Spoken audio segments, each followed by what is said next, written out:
hadn't you? That year as finance controller. So he was instrumental, no doubt, in what happened, certainly in the period after Expo 88. You've got a whoop. I've got to come to that. Okay. Jane, I'd love to start Art Trail and the idea of having even more pieces from Expo reinvigorated, reinstated, and a reminder, not just to those of us who have the memories ourselves, but to pass it on to the generation below who didn't get to go to Expo but understand what it meant for our city's history. Well, absolutely. There's little Expo reminders all over the place, and perhaps a lot of people don't realise that's what they are. So Queen Street Mall, for example, up towards the George Street end, you've got Gestation sitting there. You've got the Man of Matter series. You've got Showdown, which has just been relocated about a week ago now to Gregory Terrace. So if you're driving along Gregory Terrace now, you'll see that one. And the one that I really loved was, I noticed that John Truscott did a forward for this, was the John Underwood series called The Human Factor.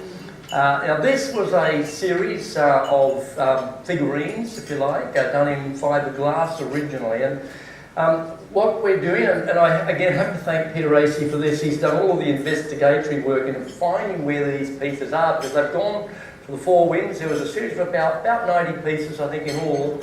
We've recovered nearly 20, we're up to about 18, and we're getting them recast in aluminium so that they will have a long life. We're going repositioning them. Just about 2 weeks ago, the latest piece, which we've nicknamed the Butterfly Catchers, have been stationed out at Mount Cootha Botanic Gardens, just near the lake. There's other pieces in King George Square, near the King George Square car park. So there will be a range of these series that will be popping up to remind us. Now, they are not what you would, most sort of experts or critiques would say is top quality art. But I have a view that they are what I love, which is human scale art. And you know, the number of selfies that will be had with these pieces around the city by visitors to our city, I think will be enormous. The leisure and lifestyle of this city and how South Bank is now so pivotal to that. I know you're incredibly passionate about it staying that way. We're going to have more development along the river. Will it just come off the back of what we already have at South Bank? Yeah, look, I think South Bank is always going to be the centrepiece, isn't it? I mean, it's attracting now about 11 million people a year. We were talking earlier about, you know, the cost of that parkland at the time, but it diminishes into almost $0 when you look at the economic benefit that has flowed to the city over that time. And the fight that Sally Ann started around that, which was captured then by media support, the people of the city and the state, I mean, the economic value of that battle made it all worthwhile. And it's so we've got new additions like Epicurious Gardens, so it will continue to evolve as a site, but the centrepiece of it is world class. Having a beach in the middle of the city, something quite unique for this city, something distinctively our city, and so it will continue to be the gem of Brisbane. Streets Beach is the only inner city man-made beach in the world that's so close to a city centre, and the photographs that people take from around the world when they visit of themselves in the beach in the sunshine is extraordinary.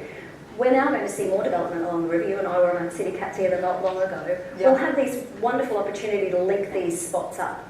Well, absolutely. I mean, what we want to do is to generate some mooring facilities around the city. A couple of those we're hoping to achieve at South Bank, in discussions with the South Bank Authority around those at the moment. But we want to have a taxi service for the river that will link all of the facilities of Brisbane, and also the capacity to be able to go from the centre of the city out to our wonderful Moreton Bay and to the Stradbroke and Moreton Islands, these facilities. And again, the South Bank will be one of what will be several vantage points on which to board those vessels to take in the greater opportunities we have in our city.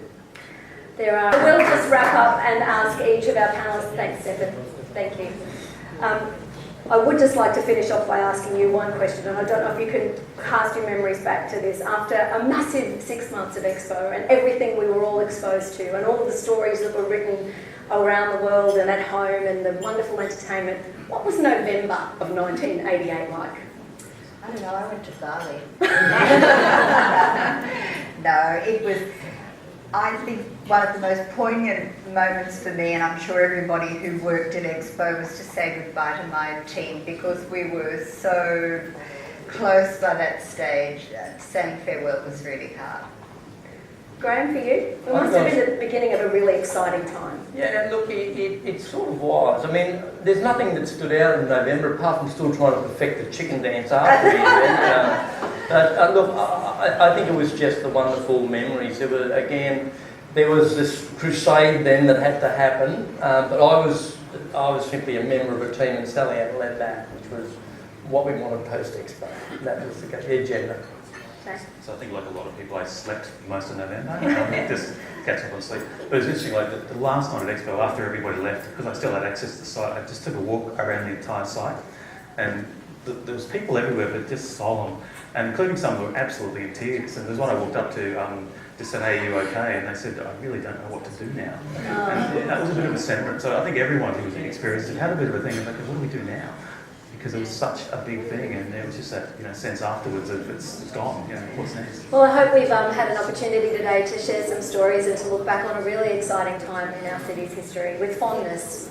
I would say more than anything else, and certainly this idea that it left everybody with very special and happy memories. Thank you for joining us for lunch today. Feel free to stay for a little longer and have a chat and a cup of tea or coffee. Enjoy the remains of your afternoon and a fabulous weekend. If you find yourself in front of a TV, 5:30 on Sunday, diving on Lady Elliot with the fabulous Peter Gash. I'd love you to join me for that. Please put your hands together one more time for our panel.